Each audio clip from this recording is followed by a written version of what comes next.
What's going on, guys? This is Red Bull Tanker with Operation, well, not Operation, this is just Axis and Allies 1914. This is turn 2 for Italy.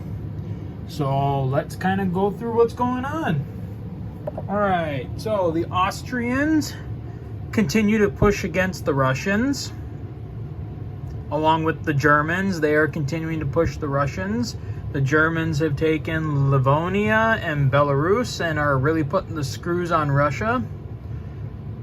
Let's see here. And then Russia's just fighting to try and get all their land forces reinforced as quick as they can. But it's looking like Russia might fall turn 3. Or at least Moscow is going to be contested, depending on what happens on the Austrian turn. Let's see here. Germany is building up over here.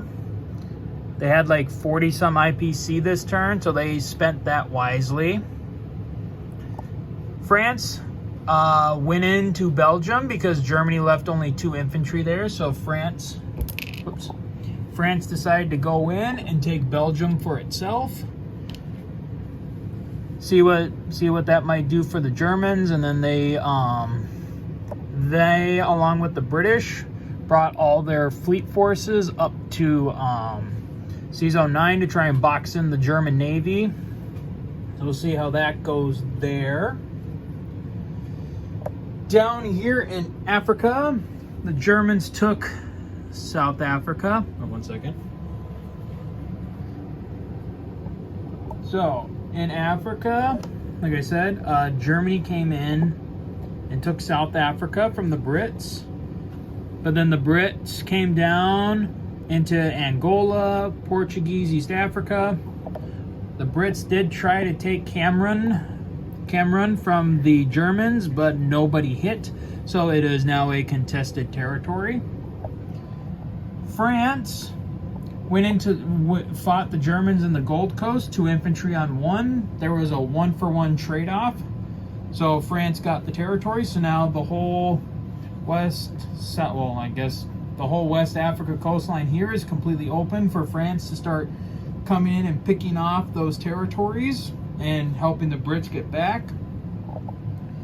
France also went into Spanish Morocco, got that 1 IPC, and the Brits brought in their troops from Canada to land there. And mainly because the Brits are facing some serious trouble now over in Egypt. The Ottomans now have 13 infantry and 4 artillery against our combined 5 infantry and 3 artillery. So that's not good for us. Kind of going back, I mean, the Ottomans are helping the Central Powers in Russia. They brought some troops into Romania. They brought troops into Sevastopol. And they're kind of leaving this spot open. Also, the Austro-Hungarians were finished off Serbia, while the British were able to finish off Afghanistan. So those 2 nations are now under control. So now it'll be interesting to see kind of what happens down here in Russia as far as how everything's going to play out here. I mean, we're pretty convinced that if anything, the Austrians will contest the Ukraine, and then Germany will continue to put pressure on Moscow, which will probably force the Russians to take troops out of the Ukraine, and put them into Moscow to try and save their capital. Let's see here. I think that's pretty much it. So we'll go over the casualties quick so far for this turn. Whoops. Okay, so we got the neutrals for Afghanistan and the Serbian forces. So far in this turn, the Austrians have taken 2 infantry casualties. The Russians have taken 3 infantry casualties. Germany with 4 casualties of infantry. France, 3 infantry, and the Brits 1. Okay, so for our turn, we had we had 18 IPC to spend.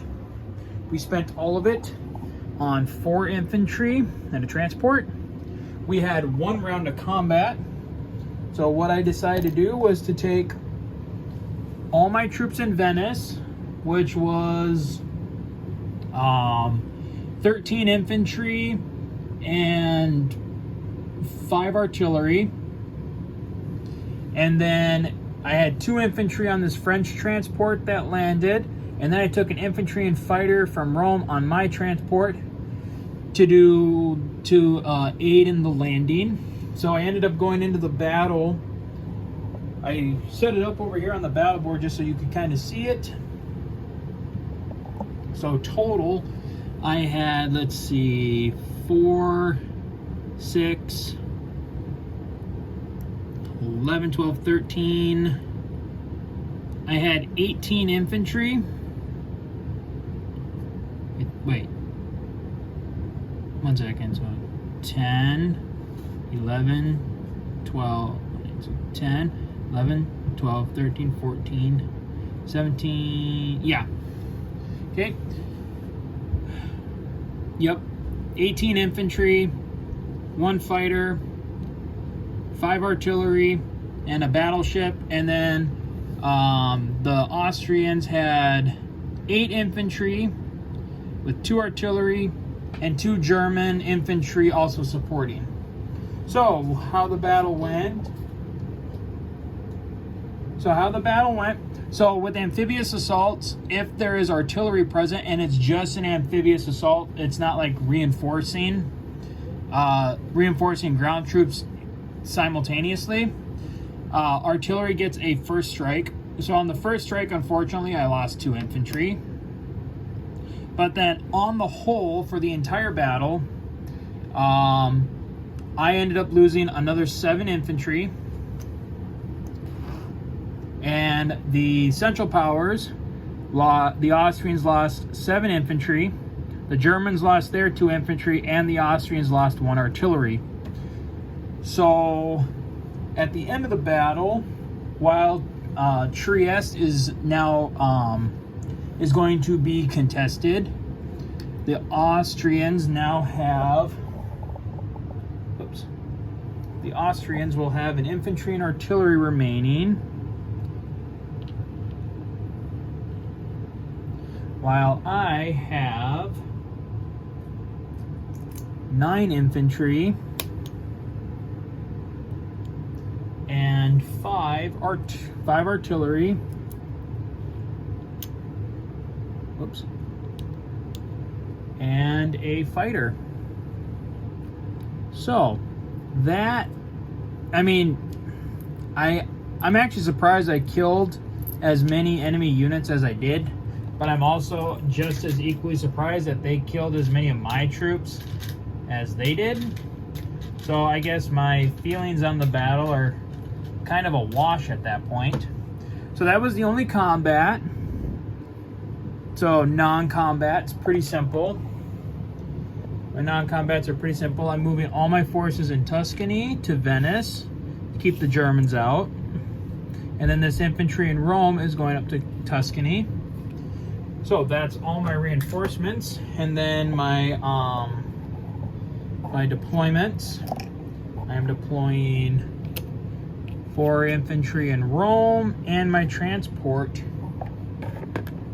in Rome. Oh, I forgot a non-combat. I'm taking my infantry from British East Africa and putting it into the Sudan. Whoops. Okay, so I've dropped that. So because I am being contested in Albania, I have lost the 2 IPC for that. So my total IPC for Italy this turn, I will collect 14 IPC for next turn. All right, so that is the end of Italy turn 2. Like I said, I mean, the battle for Trieste was pretty interesting, and we'll just have to, we'll just have to see how Austria and Germany react to my attack.